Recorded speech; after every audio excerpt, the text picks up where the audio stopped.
मोहनजोदारों की फीकी पड़ती महिमा सूरज ऊंचा चढ़ गया और उसकी सुनहरी किरणें हप्पा और मोहनजोदारों के महान शहरों को नहला रही थीं।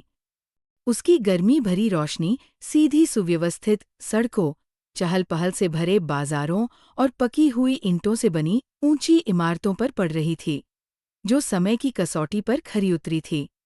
शहरों में जीवन स्पंदित हो रहा था और हवा में व्यापारियों की मोलभाव करने की आवाज़ें, कुम्हारों के मिट्टी को आकार देने की आवाज़ें और कारीगरों द्वारा मनकों और मुहरों पर जटिल नक्काशी करने की आवाज़ें गूंज रही थी। लेकिन इस स्पष्ट समृद्धि के नीचे बदलाव के संकेत दिखने लगे थे, सूक्ष्म, फिर भी अनदेखे नहीं किए जा सकने वाले। हप्पा के बाजार के केंद्र में व्यापारी अस्थायी छतरियों के नीचे अपना सामान सजा रहे थे। बारीक मिट्टी के बर्तन, चमकदार तांबे के औजार और मुलायम सूती कपड़े। दूर दराज के इलाकों, शायद मेसोपोटामिया या मध्य एशिया से आए व्यापारी सामानों को जांच रहे थे और चांदी, लाजवर्द और विदेशी मसालों के बदले में उन्हें खरीद रहे थे। पीढ़ियों से व्यापार फल फूल रहा था, लेकिन आज हवा में अनिश्चितता की एक लहर थी। व्यापारियों के बीच फुसफुसाहट फैल रही थी। कुछ व्यापार मार्ग खतरनाक हो गए थे, रास्ते में पड़ने वाले गांव खाली हो गए थे और मेसोपोटामिया से एक समय की स्थिर मांग घट रही थी। दूर दराज के इलाकों में राजनीतिक बदलाव हो रहे थे और हर गुजरते मौसम के साथ विदेशी व्यापारियों की संख्या कम होती जा रही थी। कुछ लोग सोच रहे थे कि क्या हड़प्पा की समृद्ध अर्थव्यवस्था टिक पाएगी या यह एक अनिवार्य पतन की शुरुआत है। बाजार से दूर अन्न भंडार भरे हुए थे, उनके भंडारण कक्ष गेहूं और जौ के बोरों से लबालब थे। ये शहर की सुव्यवस्थित अर्थव्यवस्था का प्रमाण था। मानकीकृत वजन और माप ने लेन देन में निष्पक्षता सुनिश्चित की थी और अनाज का सावधानीपूर्वक वितरण लोगों को भोजन उपलब्ध कराता था। लेकिन शहर की दीवारों के बाहर किसान चिंताजनक खबरें लेकर आए थे। मानसून अप्रत्याशित हो गया था। कुछ साल बहुत अधिक बारिश लाते थे, जिससे खेत डूब जाते थे, जबकि कुछ साल मिट्टी को सूखा और फटा हुआ छोड़ देते थे। सदियों की खेती से थकी हुई भूमि अपनी उर्वरता खो रही थी। कुछ दूर दराज के गांवों में लोग बेहतर भूमि की तलाश में अपने घर छोड़ने लगे थे। वह उपजाऊ खेत, जिन्होंने इस सभ्यता को पाला पोसा था, अब उतने भरोसेमंद नहीं रहे थे। आवासीय क्षेत्रों में एक शहरी कर्मचारी भूमिगत नाली के पास झुका हुआ था और बहते हुए पानी का निरीक्षण करने के लिए ईंट की एक स्लैब उठा रहा था। हड़प्पा की नाली प्रणाली एक वास्तुशिल्प चमत्कार थी, जो अपने समय से काफी आगे थी। ढके हुए नाले, सोकपिट और व्यवस्थित कचरा निपटान ने पीढ़ियों तक शहर को साफ और बीमारीमुक्त रखा था। लेकिन आज उसने कुछ चिंताजनक देखा। नालियां गाद और मलबे से भरी हुई थीं और पानी धीरे धीरे बह रहा था।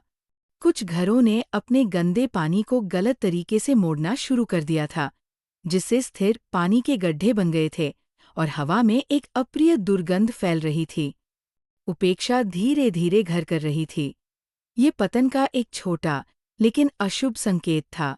नदी के पार मोहनजोदारो सिंधु घाटी सभ्यता का मुकुटमणि बना हुआ था। इसका महान स्नानागार, जो अनुष्ठानिक शुद्धि और सामाजिक समारोहों का स्थान था, एक समय पानी की छपछपाहट और लोगों की आवाज़ों से गूंजता था। लेकिन आज कम लोग वहां आ रहे थे। कुछ लोग पानी की आपूर्ति के अनियमित होने की बात कर रहे थे, जबकि अन्य बाहरी बस्तियों में अशांति और अस्थिरता की बातें कर रहे थे। लोग दूर रहने लगे थे, अनिश्चित कि क्या पहले की तरह इकट्ठा होना सुरक्षित था। एक छोटी, मध्यम रोशनी वाली कारीगर की कार्यशाला में कुशल हाथ मेहनत से काम कर रहे थे। एक मनका बनाने वाला सुंदर गहने बनाने के लिए कार्नेलियन और लाजवर्द पत्थरों को चमका रहा था। पास में धातुकार कांसे के औजार बना रहे थे और कुम्हार अभ्यास से परिपक्व पीने के बर्तनों को आकार दे रहे थे। लेकिन ग्राहकों की एक समय की स्थिर धारा अब पतली होती जा रही थी। विदेशी व्यापारी कम आ रहे थे और कुछ कार्यशालाएं पूरी तरह से बंद हो गई थीं। उनके औजार धूल जमा रहे थे। क्या शहर अपने चरम पर पहुंच गया था? क्या लोग जाने लगे थे? सिंधु नदी के किनारे किसान चिंता से पानी को देख रहे थे। नदी, जो एक समय सभ्यता की स्थिर जीवन रेखा थी, बदल रही थी। कुछ स्थानों पर ये अप्रत्याशित रूप से बाढ़ लाती थी, जिससे फसलें नष्ट हो जाती थीं। कहीं-कहीं यह अपना रास्ता बदल देती थी, जिससे बस्तियां सूखी और असहाय हो जाती थीं। कुछ लोग फुसफुसाते थे कि धरती के गहरे नीचे कुछ हो रहा था, शायद टेक्टोनिक हलचल या मानव नियंत्रण से परे कोई ताकत। अगर नदी बहुत अधिक बदल गई, तो उन महान शहरों का क्या होगा जो इस पर निर्भर थे? शहर के द्वार पर यात्रियों का एक समूह दिखाई दिया, जिनके कपड़े विदेशी थे और हथियार अपरिचित थे। वे एक अलग भाषा में बात कर रहे थे, और उनकी उपस्थिति हड़प्पा वासियों के बीच जिज्ञासा और बेचैनी पैदा कर रही थी। क्या वे बस गुजर रहे थे, या वे बसने के लिए नई भूमि की तलाश में थे? कुछ लोग कह रहे थे कि वे शायद उत्तर पश्चिम के खानाबदोश चरवाहे थे, शायद प्रारंभिक इंडो आर्यन प्रवासी जो इस क्षेत्र में आ रहे थे। क्या वे शांति से एकीकृत होंगे, या यह आने वाले संघर्ष की चेतावनी थी? कोई निश्चित नहीं जानता था, लेकिन हवा बदलाव से भारी लग रही थी।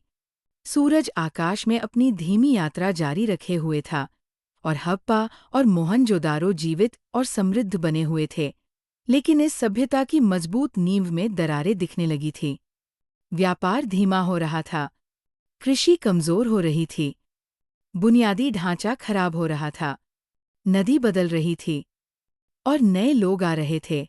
अभी के लिए जीवन पहले की तरह चल रहा था, लेकिन सतह के नीचे इतिहास पहले ही बदल रहा था, और दुनिया की सबसे महान सभ्यताओं में से एक के धीमे और मौन गायब होने का मंच तैयार कर रहा था। क्या सिंधु घाटी के लोग इन चुनौतियों के अनुकूल हो पाएंगे, या वे इतिहास में विलीन हो जाएंगे और केवल खंडहर और अनपढ़ लिपियां छोड़ जाएंगे? इसका उत्तर केवल समय ही बताएगा।